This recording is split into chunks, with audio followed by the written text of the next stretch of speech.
অনেক দিন আগের কথা। কৃষ্ণনগরের এক গ্রামে বাস করত এক চালাক গোপাল ভাঁড়।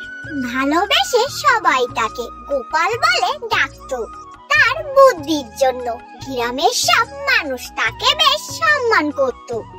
কিন্তু বুদ্ধিমান হওয়ার পাশাপাশি সে ছিল ভীষণ চালাক। গোপাল ভাঁড়ের প্রেমিকা ছিল ওই গ্রামেরই মেয়ে মিষ্টি। মিষ্টি ছিল দেখতে সুন্দর, মায়াবী ও শান্ত প্রকৃতির। তার নরম স্বভাবের কারণে গ্রামের সবাই তাকে অনেক ভালোবাসতো। কিন্তু গোপাল বেশি চালাক হওয়ার কারণে সম্পর্কের মধ্যে থেকে নানা রকম ফন্দি ফিকির চালিয়েই যেত। একদিন গোপাল মিষ্টির সামনে গিয়ে খুব আদরে গলায় বলল, মিষ্টি, তুমি জানো তুমি আমার জীবনের চাঁদ। তোমাকে ছাড়া আমি অন্ধকার।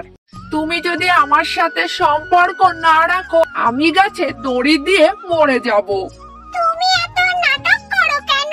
ঠিক আছে, আমরা প্রেম করব, কিন্তু তোমাকে সত্যি সত্যিই ভালোবাসতে হবে আমাকে।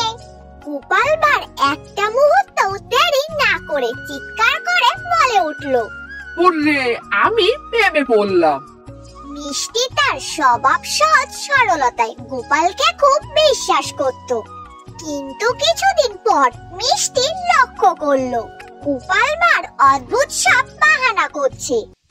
একদিন মিষ্টি দেখলো যে একটি সুন্দর মেয়ের সঙ্গে দাঁড়িয়ে কথা বলছে।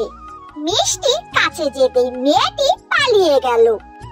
ও মা, তুমি ওই মেয়েটাকে কি বলেছো? ওসব কিছু না গো, আমি ওই মেয়েটাকে বলছিলাম আমার গার্লফ্রেন্ড দেখতে কত সুন্দর। সে তো বিশ্বাস করতেই চাইছিল না। মিষ্টি গোপাল ভাঁড়ের কথা শুনে খুশি হয়ে সেখান থেকে চলে গেল। কিন্তু সে ধীরে ধীরে বুঝতে পারলো গোপালের স্বভাব মোটে সুবিধার নয়। একদিন গ্রামের এক কোনায় গোপাল ভাঁড় আরেকটি মেয়ের সঙ্গে দাঁড়িয়ে গল্প করছিল। সেটা মিষ্টি দেখে ফেললো। ও মা, তুমি আবার কার সাথে কথা বলছো? গোপাল ভাঁড় তো একদম চমকেই গেল। সে সঙ্গে সঙ্গে উত্তর দিল, ও ও ও তো আমার দিদি হয়। সেই বাচ্চা কাল থেকেই একসঙ্গে বড় হয়েছি আমরা। কিন্তু মিষ্টি মোটেও বোকা ছিল না। সে তার বান্ধবী রিয়ার কাছ থেকে সবকিছু শুনে ফেলেছিল। তুমি আমাকে মিথ্যে বলছো, সারাদিন তুমি অন্য মেয়ের সঙ্গে গল্প করো। না গো মিষ্টি, তুমি আমায় ভুল বুঝছো। আমি শুধু দাঁড়িয়ে একটু কথা বলছিলাম। তুমি তো জানোই আমি সবার সঙ্গে মিশতে কত ভালোবাসি। মিষ্টি এবার আর এই মিথ্যা কথা সহ্য করতে পারলো না। সে সোজা চিৎকার করে বলল, ব্যাস, অনেক হয়েছে, আমি আর তোমার সঙ্গে কোনো সম্পর্ক রাখবো না। মানে মিষ্টি, তুমি ব্রেকআপ করবে? হ্যাঁ, কারণ তুমি ভালোবাসতে জানো না, শুধু চালাকিই জানো। আমি আর তোমার সঙ্গে কোনো মতেই থাকবো না।